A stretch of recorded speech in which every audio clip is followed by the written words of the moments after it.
E aí, pessoal, beleza pura com todos vocês? Na nossa 12ª aula do curso de microbiologia, vamos fazer algumas considerações sobre coloração em microbiologia, que é um tópico extremamente importante, você vai ver isso com muita frequência. Muitos processos para você analisar micro-organismos envolvem a coloração dos mesmos, então você precisa saber como funciona a coloração e a gente vai tratar aí nas próximas aulas do curso de microbiologia sobre isso. Então, especificamente nessa aula eu vou dar os conceitos gerais sobre a coloração e a importância disso para a microbiologia. Vou mostrar como é feita a fixação da amostra e por que ela é importante. Mostrar os corantes ácidos e básicos e os seus usos. E por fim, os tipos de colorações para microscopia óptica. Nós podemos fazer colorações diferentes, por exemplo, para microscopia eletrônica, mas nós não vamos tratar aqui disso no curso de microbiologia. Beleza, pessoal? Bom, então vamos começar aqui mostrando essa bactéria e eu quero fazer a visualização dela no microscópio óptico. Então, eu preciso colocar ela numa lâmina para conseguir visualizar. Se eu só colocar a bactéria sem coloração nenhuma e tentar visualizar no microscópio, nós não vamos ver praticamente nada. Porque, como a bactéria é extremamente delgada e ela é transparente quando a luz atravessa ela, você vai ver no máximo um contorno bacteriano extremamente fraco. Então você não vai conseguir visualizar e não vai conseguir elucidar que tipo de bactéria que é essa ou se isto ainda é uma bactéria. Agora, se nós promovermos a coloração dessa bactéria, a mesma vai ficar totalmente visível se essa coloração for feita de maneira adequada e correta, o que facilita muito a visualização do micro-organismo em questão. Portanto, a gente pode dizer que a coloração é amplamente empregada para permitir a visualização dos micro-organismos através das técnicas de microscopia. Como eu falei, como os micro-organismos são muito pequenos e extremamente delgados, o contraste que eles oferecem para serem visualizados na microscopia óptica, por exemplo, é muito baixo. Se nós não corarmos esses micro-organismos, fica muito difícil de você poder visualizá-los. Então, existe a necessidade de fazer a coloração. Beleza, pessoal?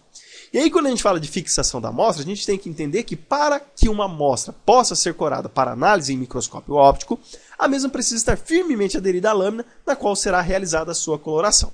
Por que ela precisa estar aderida? Porque senão, o corante, como ele é um líquido que vai ser passado na lâmina, ela vai acabar desgrudando dessa lâmina e aí você vai perder a sua amostra. Então existe a necessidade de fixar. E aí, para fixar, a gente fixa ela em lâmina de vidro para análise em microscopia óptica.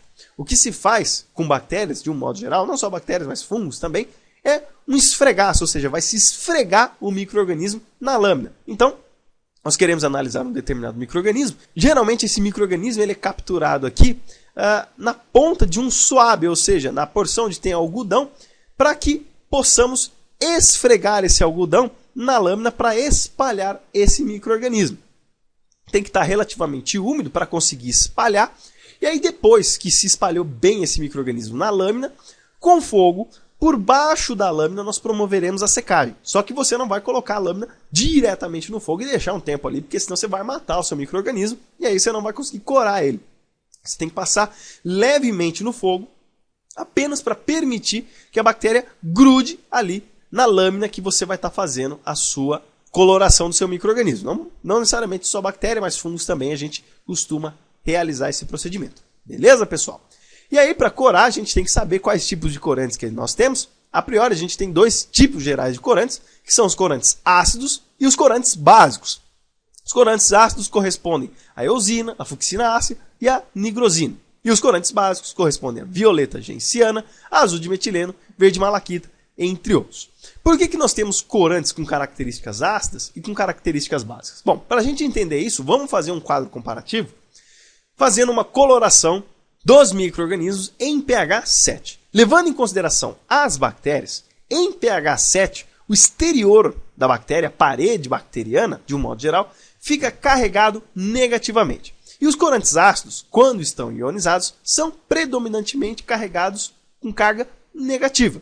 E os corantes básicos ficam carregados com carga positiva. Então veja, se nós temos uma bactéria que o seu exterior é carregado negativamente, nós vamos ter o que nós chamamos de coloração negativa de bactérias, ou seja, as bactérias não serão coradas, porém o fundo fica corado.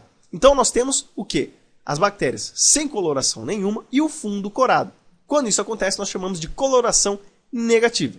Agora, se nós utilizarmos o corante básico, como a superfície das bactérias está carregada negativamente, vai ocorrer essa atração e aí nós vamos ter o que chamamos de coloração positiva das bactérias. Ou seja, as bactérias ficarão coradas e o fundo não ficará corado. Então você vai ver diretamente a estrutura da bactéria.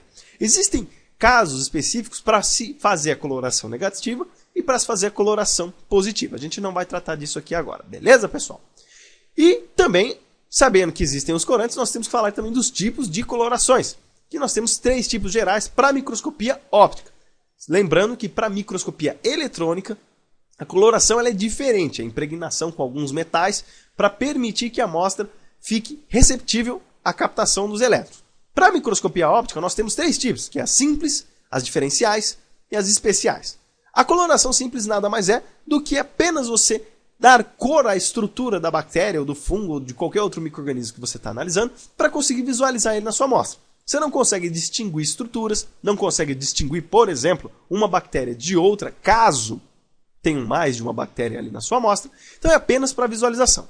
Já as diferenciais vai permitir que nós façamos a diferenciação entre os micro-organismos. De um modo geral, para as bactérias, nós utilizamos a coloração de Gram para conseguir ver diferentes tipos bacterianos, a Gram positivo e a Gram negativo. A gente vai falar mais dessa coloração na próxima aula.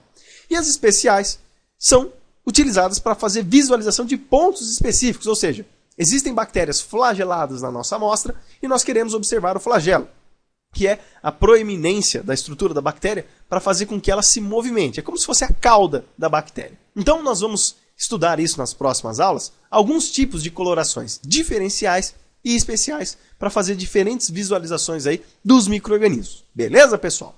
Essa foi a referência que eu utilizei para essa aula. Espero que vocês tenham gostado. Se vocês gostaram, nunca se esqueçam de deixar o seu joinha. Curta e compartilhe esse vídeo. Quanto mais vocês fizerem isso, mais o YouTube nos enxerga e mais pessoas são beneficiadas aqui com a Escola de Ciências da Vida. E se você quiser participar, se inscreve no nosso canal e participa lá do grupo da página da Escola de Ciências da Vida no Facebook. Tem meu Facebook particular, se vocês quiserem me adicionar também podem. E participem do canal do YouTube da página do professor Rogério Gozzi. Como sempre, todas as informações estão aqui no descritivo desse vídeo. Beleza, pessoal? Então é isso aí. Forte abraço a todos, fiquem com Deus e até as próximas aulas, se Deus quiser.